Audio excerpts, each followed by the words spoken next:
Welcome to Knowledge In.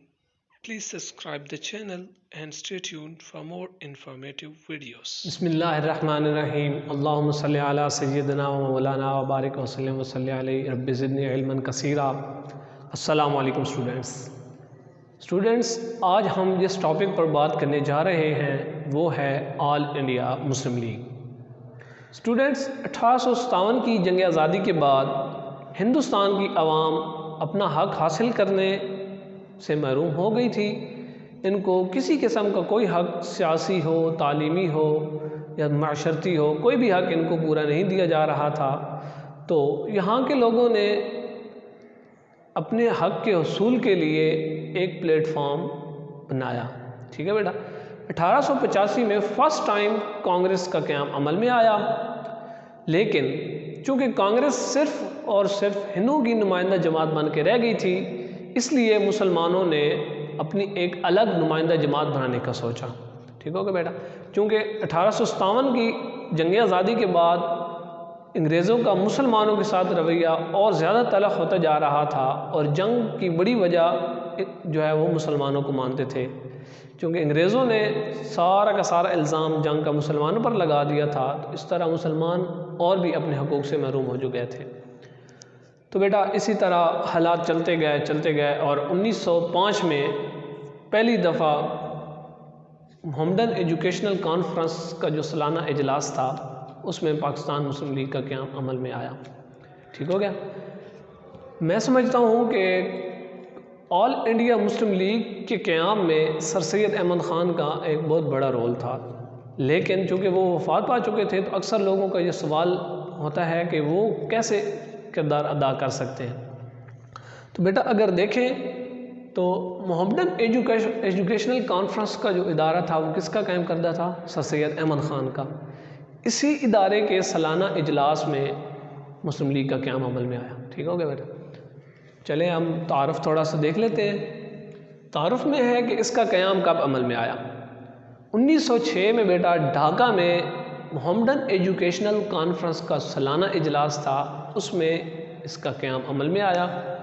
اس اجلاس کی جو کہتے ہیں کہ میزبانی کنہوں نے کی تھی، کن کے کہنے پر اجلاس بلایا گیا تھا؟ وہ تھے بیٹا نواب آف بنگال سلیم اللہ خان، ٹھیک ہے۔ ان کی دعوت پر محمدن ایجوکیشنل کانفرنس کا اجلاس بلایا گیا، جس میں آل انڈیا مسلم لیگ کے قیام پر بحث کی گئی، اوکے بیٹا۔ اور جو تھی اجلاس کی صدارت وہ کس نے کی؟ اجلاس کی صدارت بیٹا نواب وقار الملک نے کی، ٹھیک ہو گیا۔ اس وقت قائد اعظم نے ابھی آل انڈیا مسلم لیگ جوائن نہیں کی تھی۔ تو اس اجلاس میں جس بندے کو پہلا صدر بنانے کے لیے منتخب کیا گیا وہ تھے بیٹا سر آغا خان۔ سر آغا خان آل انڈیا مسلم لیگ کے پہلے صدر منتخب ہوئے۔ اور اس طرح جیسے کہ آپ کو پتہ ہے کہ مختلف علاقوں میں ہر جگہ پر جو ہے وہ برانچز ہوتی ہیں، تو جو لندن برانچ تھی ہماری پاکستان مسلم لیگ کی، اس کا صدر کس کو بنایا گیا؟ سید امیر علی کو۔ چند اہم مسلم لیگی رہنما ہم دیکھ لیتے ہیں جنہوں نے اس اجلاس میں شرکت کی۔ ان میں بیٹا مولانا محمد علی جوڑ، حکیم اجمل خان، سر آغا خان، وقار الملک، نواب سلیم اللہ خان اور مولانا ظفر علی خان جیسے لوگ شامل تھے۔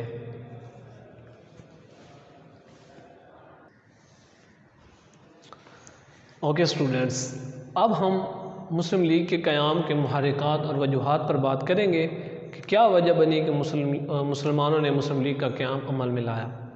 جیسا کہ بیٹا میں آپ کو پہلے بتا چکا ہوں کہ کانگریس جو ہے وہ صرف ہندوؤں کی نمائندہ جماعت بن کے رہ گئی تھی، مسلمانوں کو کوئی وہ حق نہیں دلاتی تھی، ٹھیک ہے۔ صرف اور صرف ہندوؤں کے حقوق کا تحفظ ان کا جو کہتے ہیں کہ لایا عمل تھا، ٹھیک ہے۔ اور دوسری کیا وجہ تھی؟ تقسیم بنگال۔ تقسیم بنگال میں کیا تھا بیٹا؟ تقسیم بنگال جو تھی نا حکومت برطانیہ، اس نے تقسیم بنگال کرنے کا سوچا، کیونکہ بنگال ایک بہت بڑا صوبہ تھا اور اس کے انتظامی امور کو سنبھالنا بہت مشکل ہو رہا تھا، ٹھیک ہے۔ تو اس طرح انہوں نے کہا کہ تقسیم بنگال کر دیتے ہیں، اس طرح بنگال 2 حصوں میں تقسیم ہو جائے گا اور اس کے انتظامی امور کو سنبھالنا آسان ہو جائے گا۔ اس میں بیٹا مشرقی بنگال اور مغربی بنگال 2 حصوں میں اس کو تقسیم کرنا تھا۔ مشرقی بنگال میں مسلمانوں کی آبادی زیادہ تھی، تو ہندوؤں نے جب دیکھا کہ مسلمانوں کو تو ایک الگ صوبہ ملنے جا رہا ہے، تو اس طرح یہ اپنی آواز بلند کر لیں گے، ان کو ان کے حقوق مل جائیں گے، تو اس طرح ان حالات میں ان لوگوں نے تقسیم بنگال کی مخالفت کر دی، ٹھیک ہے بیٹا۔ پھر مسلمانوں کو اس سے باور ہو گیا کہ ہندو جو ہیں وہ ان کے حق میں نہیں ہے، بالکل بھی ان کا فائدہ نہیں سوچ سکتے۔ یہ جیسے کہتے ہیں نا، ان کی جو چھپی ہوئی وہ چالیں تھیں، ان میں سے ایک چال سامنے آ گئی، ٹھیک ہو گیا۔ تیسری بیٹا وجہ تھی کہ شملہ وفد جب سر آغا خان کی سربراہی میں وائسرائے ہند سے جا کے ملا تو ایک خوشگوار ملاقات ان کی رہی۔ نہ صرف اس نے ایک وارم ویلکم کیا، بلکہ جو بھی ان کے مطالبات تھے ان کو ماننے کی یقین دہانی بھی کرائی اور سیاسی حق بھی دینے کا فیصلہ کیا۔ تو مسلمانوں نے سوچا کہ جب ہمارے حالات بہتر ہونے جا رہے ہیں تو ہمیں ضرورت ہے کہ ہم ایک اپنی الگ سیاسی جماعت قائم کریں، ٹھیک ہو گیا بیٹا۔ یہ اس کی ایک اور بڑی وجہ تھی۔ چوتھی بڑی وجہ تھی بیٹا کہ ہندو جو تھے، ہندو انتہا پسند طریقے، وہ مسلمانوں کا قتل عام کیے جا رہی تھیں، جیسا کہ آریہ سماج ہو گئی، سنگٹن اور مہاسبھا، یہ ایسی ہندو انتہا پسند طریقے تھیں کہ یہ مسلمانوں کا قتل عام کیے جا رہی تھیں۔ تو ان حالات کو دیکھتے ہوئے مسلمانوں نے اپنے حقوق کے تحفظ کے لیے آل انڈیا مسلم لیگ کا قیام عمل میں لایا۔ یہ تھی اس کی بڑی وجوہات کہ یہ بنائی کیوں گئی، ٹھیک ہو گیا بیٹا۔ اسٹوڈنٹس، اب ہم آل انڈیا مسلم لیگ کے مقاصد کے بارے میں پڑھنے جا رہے ہیں۔ تو پہلا جو مقصد تھا آل انڈیا مسلم لیگ کے بنانے کا، وہ یہ تھا کہ مسلمانوں اور انگریزوں کے درمیان غلط فہمیوں کو دور کرنا۔ جیسا کہ میں نے آپ کو بتایا ہے کہ ہندو جو تھے وہ مسلمانوں کی امیج خراب کرنے کے لیے مختلف طرح کے الزام مسلمانوں پر لگاتے رہتے تھے، تو ان الزامات سے جو ہے وہ بری ہونے کے لیے مسلمانوں نے آل انڈیا مسلم لیگ کا قیام عمل میں لایا کہ ہمارے درمیان مسلمانوں اور انگریزوں کے درمیان جو غلط فہمیاں ہیں ان کو دور کیا جائے، ٹھیک ہے بیٹا۔ دوسرا جو بڑا مقصد تھا وہ تھا کہ مسلمانوں میں برطانوی حکومت کے لیے وفاداری کا جذبہ پیدا کرنا۔ جیسے کہ بیٹا برطانوی حکومت کا رویہ مسلمانوں کے ساتھ تلخ تھا، تو ڈیفینیٹلی پھر مسلمانوں کا بھی آگے سے ریئیکشن آنا تھا، مسلمان کیسے ان کے اس حد تک وفادار ہو سکتے تھے۔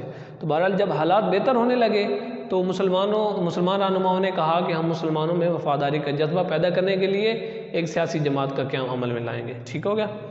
نمبر 3 پہ ہے بیٹا کہ مسلمانوں کے سیاسی حقوق کا تحفظ اور ان کے مطالبات حکومت تک پہنچانا۔ چونکہ سیاسی جماعت تھی ہماری آل انڈیا مسلم لیگ، تو اس سے مسلمانوں کا سیاسی تحفظ جو ہے وہ بحال ہو جائے گا، سیاسی تحفظ بھی ہو جائے گا اور ان کے جو مطالبات ہوں گے وہ حکومت تک بھی پہنچائے جا سکیں گے۔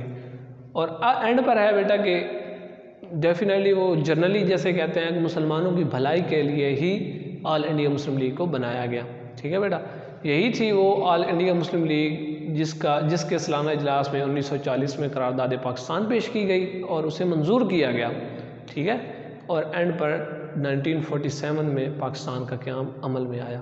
وہ یہی رہنما تھے، مسلم لیگی رہنما تھے، جن کی کاوشوں سے یہ مارکا تھا یہ سر کیا مسلمانوں نے، ٹھیک ہو گیا۔